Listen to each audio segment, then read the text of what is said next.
यहाँ की जनता बहुत परेशान है। गरीबी, बेरोजगारी, पानी की समस्या, सारी समस्या, सड़कों की समस्या है। ये सारी समस्याओं को देखकर बड़ा दुख होता है। और बच्चे जो हैं यहाँ के गरीब बच्चे। आइए थोड़ा संवाद हो जाए। योगेश्वर सिंह जी से हमारे बीच में है, क्षेत्र में काफ़ी चर्चा में है। सर, आप जब जनता के बीच जाते हैं तो कैसा महसूस करते हैं? बहुत अच्छा महसूस होता है। यहाँ की जनता बहुत परेशान है। गरीबी, बेरोजगारी, पानी की समस्या, सारी समस्या, सड़कों की समस्या है। ये सारी समस्याओं को देखकर बड़ा दुख होता है। और बच्चे जो हैं यहाँ के गरीब बच्चे, स्कूल की व्यवस्थाएं देख के, ये सारी चीज़ देख के मुझे बहुत कष्ट होता है। मैं अपने हिसाब से उन्हें सुलझाने का प्रयत्न करता हूँ। बाकी सर, आप हमेशा बेरोजगारी की बात करते हैं कि बेरोजगारी दूर हो। आप कहते हैं कि हमें गरीबी नहीं देखी जाती क्योंकि हमने देखा है, अभाव देखा है, बहुत झेला है। इसलिए मैं चाहता हूँ कि जो मेरे साथ बीता किसी और साथ न बीते। कोशिश आपकी होती है, तो उसमें क्या झलकता है? गरीबी का डंस बहुत खतरनाक होता है। जिसने गरीबी देखी है उसको महसूस होता है। गरीब आदमी इतना असहाय होता है कि कुछ भी नहीं कर पाता, ना अपने बच्चों को पढ़ा पाता है, दवाई ठीक से कर पाता है। सारी समस्याएं गरीब आदमियों को होती है। हमारे देश में मैक्सिमम लोग गरीब ही हैं। गांव की हालत अब थोड़ा इम्प्रूव हुई है पहले से, लेकिन वो बात नहीं है जो होनी चाहिए। तो मैं अपने व्यक्तिगत रूप से प्रयास करता हूँ जितना लोगों को सहयोग कर सकूँ, लेकिन मैं अकेला क्या कर सकता हूँ? कुछ नहीं कर सकता। अब सर, ये जैसे किसी क्षेत्र में जब जाते होंगे तो जब आपके लोकसभा सलेमपुर क्षेत्र में तो कभी देखते होंगे कि कोई बड़ा हादसा हो गया या कोई ऐसा भी आया कि किसी के पास छत नहीं है, किसी के पास रोजगार नहीं है, किसी के पास घर नहीं है और आर्थिक स्थिति से वो परिवार बहुत कमज़ोर है। जब आप उनके सामने जाते होंगे तो क्या आपके मन में जो चलता होगा, तो आप भी कोशिश होते हैं कि सरकार से हम अपनी आवाज़ उठाएँ, सरकार से कहें कि उसकी मदद करें? इस तरह कभी आया क्या?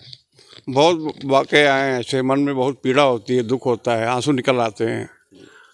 मैं भरसक कोशिश करता हूँ अपने व्यक्तिगत रूप से सरकार से भी वो करता हूँ, गुहार करता हूँ कि इनकी सहायता की जाए। व्यक्तिगत रूप से भी अगर हो सकता है मुझसे तो मैं अपने जेब से भी कुछ सहयोग करता हूँ। बाकी तो चलिए, एक चीज़ माना जाए सर, आपको मान लिया जाए कि यदि आप सांसद हैं, अपने आप को सांसद ही मान लीजिए अपने लोकसभा सलेमपुर क्षेत्र के लिए, तो सबसे पहले आप क्या करेंगे? मैं सबसे पहले यहाँ औद्योगिकरण का विकास करूँगा ताकि लोगों की बेरोजगारी कम हो सके। बाकी ऐसा संसदीय क्षेत्र बनाऊँगा सलेमपुर की पूरे इंडिया में सबसे सर्वश्रेष्ठ संसदीय क्षेत्र कहलाएगा। अच्छा, आपको नहीं लगता है कि आपके सलेमपुर लोकसभा क्षेत्र में सबसे बड़ी समस्या नाली, खड़ंजा, सड़क को लेकर छोटे छोटे विवाद थाने स्तर पर होते हैं? तो उस विवाद को किस तरीके से थानेदार को और पुलिस महकमे को निपटाना चाहिए? देखिए, थानेदार और पुलिस कुछ नहीं कर सकती है जब तक लोगों में खुद का समझ ना हो। जैसे हमारे गाँव का ही देख लीजिए, हमारे व्यक्ति के खानदान के ही देख लीजिए। हमारे गाँव में पहले रोज लाठी डंडा चलता था, लेकिन आज हमारे गाँव में एक भी झगड़ा कभी नहीं होता है। तो हमने आपसी सामंजस्य ऐसा लोगों में बैठा दिया है, कोई झगड़े की बात ही नहीं होती है। अगर कोई बात होती है तो आपसी सलाह करके हम सब समझौता करा के थाने तक नहीं जाता है। तो उसमें थानेदार और पुलिस कुछ नहीं कर सकती है। मामले को आगे बढ़ाती ही है। इसलिए अपना गांव का समस्या अपने आप हल करना ही ज़्यादा बेटर होगा। चलिए, मान लीजिए दो लोगों विवाद है, छोटी छोटी चीज़ें देखा जाए, सबसे ज़्यादा समस्या जनप्रतिनिधियों के सामने यही आता है कि साहब हमारे नाली को, हमारे रास्ते में नाली बना रहे हैं तो हमारे रास्ते में सड़क बना रहे हो, हमारी ज़मीन है, इसका निस्तारण कैसे होना चाहिए, कैसे पंचायत होनी चाहिए? देखिए, बलिया की राजनीति थाने पुलिस की हो गई है। मैं भी देखता हूँ मैक्सिमम सिफारिश मेरे पास थाने की आती है। भाई साहब ये गिरफ्तार हो गए, इनको छुड़वा दीजिए, भाई साहब ये हो गया। ये समस्या, यही सबसे बड़ी समस्या है। लोग मूल समस्याओं से हटकर ये थाने पुलिस की राजनीति करने में नेता लोग व्यस्त हो जाते हैं। सड़कें वगैरह जो भी मेन समस्याएं हैं वो वंचित रह जाती हैं, क्योंकि बेचारे सारा टाइम अपना थाने और पुलिस के चक्कर में यहाँ के जनप्रतिनिधि भी अपना सारा समय उसी में गंवा देते हैं। इसलिए हमें करना चाहिए कि ये थाने और पुलिस की समस्याएं गांव स्तर पर ही खत्म हो जाएं, ग्राम प्रधान द्वारा। एक और मुद्दा है कि जब विकास की बात होती है, चूँकि शिवशंकर चौहान जी भी हमारे सामने हैं, चूँकि आप भी विधायक रहे, जब बात आती है तो एक समस्या सबसे बड़ी ज़मीन की आ जाती है। सरकार कहती है कि ज़मीन नहीं मिल पा रही, जिसके चलते उद्योग नहीं लग पा रहे हैं, फैक्ट्रियाँ नहीं लग पा रही हैं, मेडिकल कॉलेज नहीं बन पा रहे हैं। तो क्या ये समस्या है क्या ज़मीन की? जमीन की कोई समस्या नहीं, पूरा दियर क्षेत्र हमारा, नोएडा जो था पूरा जमीन जमुना का दियर ही था।